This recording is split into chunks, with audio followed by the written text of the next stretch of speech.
자, 함께 만드는 안전한 세상 시간입니다. 겨울철 노로바이러스 장염과 건선 피부염으로 또 고생하는 분들 꽤 많으신데요.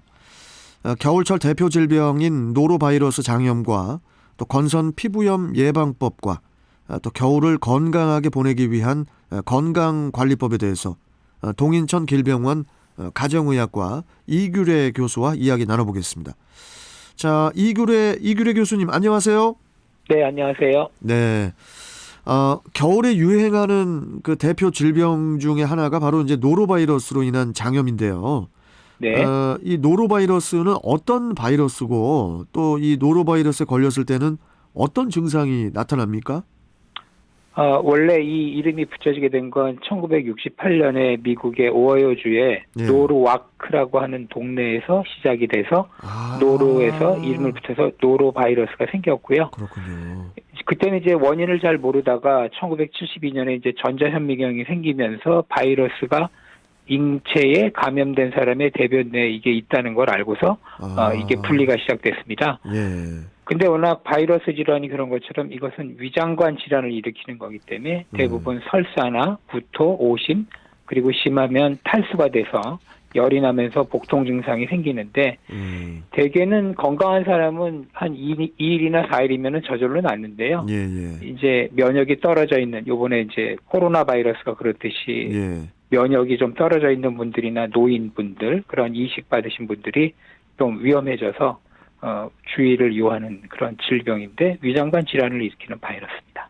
그 이규래 교수님, 네. 이렇게 뭐 감기 걸리는 것도 이게 면역력이 약해서 감기 걸리는 거죠? 그렇죠. 감기라는 게 이제 기운이 약해져서 그게 기운이 이제 꺾인다는 뜻으로 감기라는 말이 만들어진 거죠. 기운이 감소한다, 꺾인다 네네, 이런. 뭐 그런 뜻으로 해서 이제 그게 발생이 된 감기군요. 예, 그렇습니다. 그래서 요거는 저희들이 부를 때 위의 감기라고 그래서 이제 영어로는 스토막 플루라고 해서 위에 생기는 감기 같은 바이러스를 노로바이러스라고 이제 흔히 미국에서 많이 이 얘기들 하죠. 그렇군요. 그러면은 이 노로바이러스를 막기 위한 이 구체적인 예방법 어떤 것들이 있을까요, 교수님?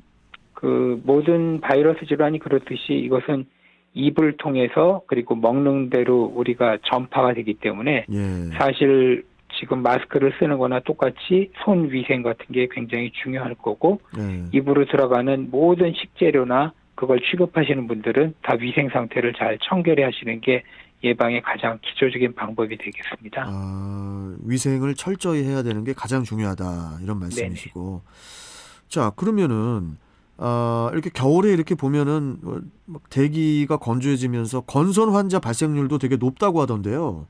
네. 이 건선은 어떤 질병이고 또 발병 시에 어떤 증상을 동반을 합니까? 이제 건선이라는 말은 이건 또 어떻게 유래가 된 거냐면 이제 가렵다라는 말을 소라라고 부르는 말인데 이거를 소리아시스라는 게 이제 건선이라고 하는 의학 용어입니다. 근데 이것은 피부가 그러니까 저희 나라에서 쉽게 얘기하는 건 건조해지면서 그게 이제 그 비듬 일어나는 것처럼 은백색의 어떤 인설 같은 게 생기면서 판이나 어떤 구진 형태를 나타내는 질환을 건선이라고 부르는데 교수님께서 주신 자료를 제가 지금 보고 있는데 그림 보시는 것처럼 저 이거 깜짝 놀랐어요. 이거 무슨 사람 몸에 시멘트가 이렇게 발라져 있는 것처럼 굳어가지고. 네, 맞습니다. 그러니까 이제 쉽게 말씀을 드리면 이게 우리 몸에서도 이게 접히는 부위와 이렇게 펴지는 부위가 있는데 그 접히는 부위보다 이제 꺾이는 관절 부위 중심으로 해서 이것이 인설이 주로 나타나는데 사실은 정확한 원인을 아직 규명이 안 됐기 때문에 유전적이다라는 얘기가 제일 많고요. 그리고 이거는 남자 여자 똑같이 발생하는데 이게 이제 피부가 건조해지면서 이렇게 인설이 생기기 때문에 그 안에 있는 혈관이 터지면 출혈 같은 게 생길 수가 있고 또 어떤 손톱이나 발톱 같은 경우에 이제 빠지는 경우도 있으면서 굉장히 통증까지도 유발되는 굉장히 고질적인 질환으로 완치되는 게 아니라 이게 좋아졌다 나빠졌다 하는 그런 대표적인 피부 질환입니다.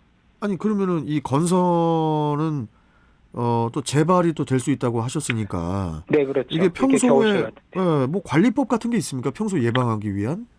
사실은 여러 가지 환경 인자나 생활 습관도 이거를 악화시킨다고 하는데 예. 흔한 걸로 대표적인 게 담배를 핀다든가 그다음에 어떤 이제 염증 그러니까 모든 감기 질환도 그렇고 이런 어떤 감염이 일어나면 피부가 더 파괴가 될 수 있고 각종 스트레스 같은 게 그런 걸 일으킨다고 그래서 이제 일반 분들은 그래서 온천욕을 한다든가 목욕을 한다든가 아니면 여러 가지 건강보조식품을 드시는 경우가 있는데 예. 그거에 대해서 사실 효과가 있다 없다라기보단 무리가 안 가는 범위 내에서는 도움이 되지만 일단 피부를 이렇게 건조하지 않게 만들면서 습기를 잘 유지하는 보습제를 쓰시고 특히 중요한 게 이제 햇볕입니다. 햇볕에서도 그 자외선 중에 이제 UVA라는 것과 UVB라는 파장이 있는데 예. 그걸 이용해서 광선 치료도 이제 심한 경우에는 하거든요. 무슨 광선 치료가 있어요? 네네, 퓨바라고 그래서 UVA, UVB라고 하는 파장을 이렇게 전문적으로 쪼이는 치료를 피부과에서 주로 많이 하는데 이것도 햇볕을 좀 보는 원리로 생각하실 수 있기 때문에 그렇군요. 물론 이제 모든 햇볕은 이런 게 다 선택적으로 오는 게 아니지만 그래도 햇볕을 보는 습관도 하나의 또 중요한 예방적인 방법이 될 수 있겠죠. 알겠습니다. 자, 끝으로 우리가 겨울을 이렇게 좀 더 건강하게 잘 보내기 위해서 좀 주의해야 할 사항 그리고 면역력 증진 방법에 대해서 좀 말씀 간단하게 좀 해주세요. 예, 우선 제일 중요한 건 지금 코로나 바이러스가 그렇듯이 어떤 위험 있는 장소에 지금 가지 않으신 게 중요한 것처럼 위생을 철저히 하시는 게 사실 제일 먼저고 몸에 어떤 너무 차갑거나 그런 음식 같은 거를 이제 드시지 않는 것들이 제일 중요할 거고 면역을 올리기 위해서는 보온이 제일 중요하고요. 그다음에 이제 각종 비타민을 드시는 방법이 있는데 일반적으로 선전하는 그냥 일반 용량보다 조금 더 고용량으로 드시는 것이 어떤 좀 면역력을 높인다는 그런 이제 간접적인 증거들이 있습니다. 이 겨울에는 특히 이게 면역력을 신경을 좀 많이 써야겠네요, 우리가. 네. 면역력 강화에 대해서 또 위생도 철저하게 해야 되고.